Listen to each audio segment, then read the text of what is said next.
Good day, all of us. Today, I want to talk about something. I want to talk about how your visions and goals and dreams can come to pass. That is what I mean is that everything is possible. Your dreams, your goals, your visions are possible. Now, you may have done a couple of things in the past and it failed. So you may feel that you're a failure, but no, you're not a failure, because failure can only be defined as someone who has stopped trying. So as long as you keep trying to succeed in what you're doing, you're a success. Yes, because when you do something and do it again, you become better. There's a saying that successful people do daily what failures do occasionally. A simple illustration for that is like a student in a school. If you're a student in a school and you don't read your books, or maybe you want to open your books only during exams, chances are you may not even be able to spell the least words because you are tensed up because you don't know what you are doing. But if you're the type that reads your book on daily basis or you study at frequent intervals, you find that everything in the exam becomes easy. So when you don't know anything, everything becomes difficult. But when you know something, it becomes easier for you. Okay. In the context of what I'm saying, I think there are three basic things that you need to make your vision a reality. One is determination. Two, you have the hard work, the right hard work. Then three, you have your diligence. We need all this because in the journey of life, or we say life is a journey, and the journey of 1,000 miles begins with a step, and each step takes you closer to your vision. I say, one point is that life is a school. Life is a school. These are one of the things we need to realize about life. Basically, let's say there are three things we need to realize about life for us to be successful in everything we're doing. It doesn't matter whether it's a simple task as much as arranging your room when you wake up from sleep, or fulfilling the project in the office, or becoming more efficient at what you do. One is that life is a school. Life is a school with unending lessons, where each and every experience is a builder and molds us into who we're supposed to become. Then secondly, life is a journey we must experience. Sometimes some people shy away from life experiences, but you can't, because the fact that you are born, you are incarnate on this planet, means that there's an experience you ought to have. So it's like a child that is born and says, I don't want to walk, I want to remain a cripple. No parent will allow that. Every parent will put in effort to make sure that child begins to walk. So life is a school that we must always pass through. Then life in itself is the greatest teacher. Now, life knows that in most cases, our greatest principles are not formed with books or from well-meaning advice. Most times, our greatest experiences or our core principles of life come from the experience we gain in life. That means we need experience for us to become better in what we're doing. I'll give us a very short story. In my primary school days, I was in a not too good school, call it Army Children's School, GRA, Port Harcourt.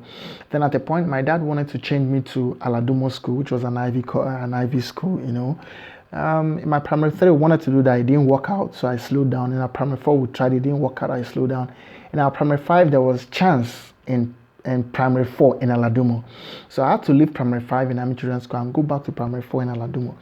Now, this was a kind of, this wasn't so nice, but I had to do it. I had to leave and go there. So I went to the school and I was now in primary 4. Then, at the end of the 4th term, I found out that my average was about 48. So the school advised me that if you step up with this 48 to primary 5, you may not really know what you're doing. So it's best you repeat the class. So I had to repeat primary 4.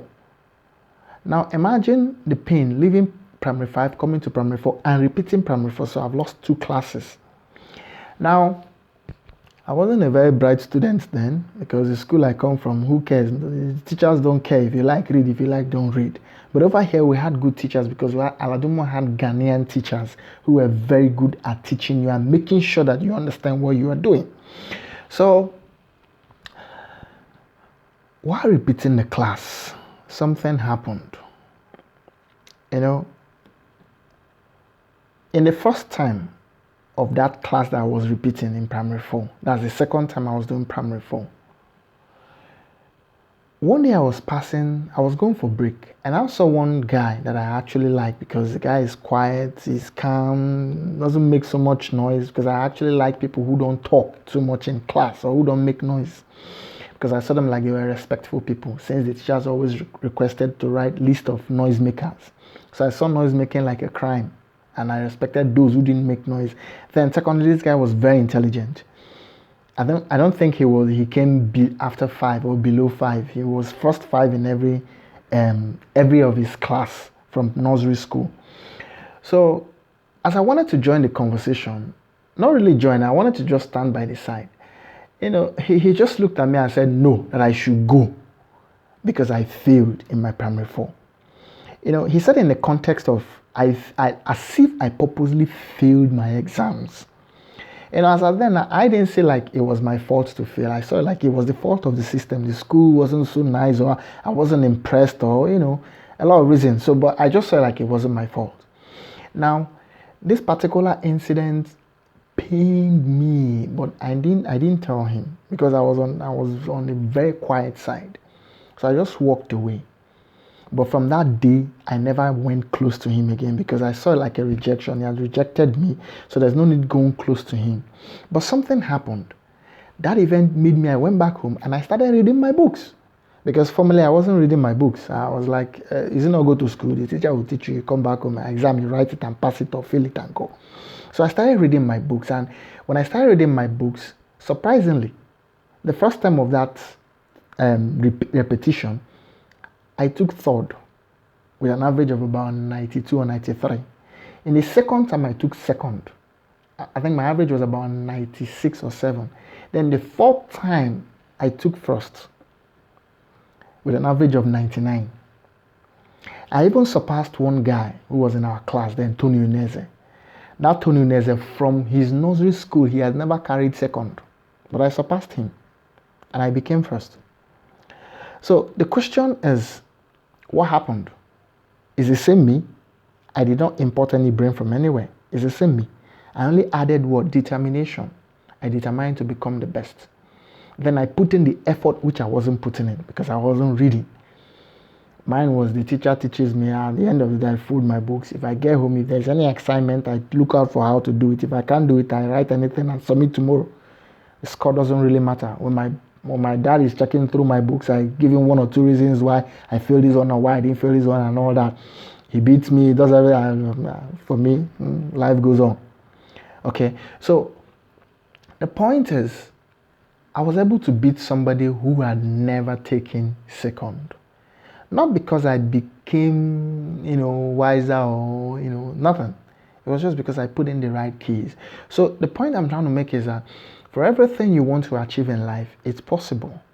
You just have to find out what it takes. You may have been doing the same thing for a long time, but you may not have realized that there's a component that you have to add to it. So what I would suggest to do is to look back at your life, look back at the events you've gone through, and try to figure out where you need to add 1 or 2 things, where you need to import 1 or 2 components for the equation to be right. Because once you do that, you elevate yourself, you become better, you achieve more. Because the truth is, nothing is impossible to those who believe. If you believe something, it will come to pass. Just look around you. Everything you see around you was once thought to be impossible. But someone made them possible because he believed in himself. So you can always achieve the best. You can always become the best. You can always do your best. And you can always improve. Sometimes a couple of people say practice makes perfect, but I prefer to say practice makes you better. Okay, so always believe that you can do better. Even if you've not done it before, just believe in yourself. And the universe, God, creation, time will conspire to help you. And you'll achieve your goals. Okay? I believe in you. So give me that opportunity to believe in you and give me the privilege to make believing in you not futile. You're going to be successful. Okay? So let's all together be successful and make the world a better place. Cheers.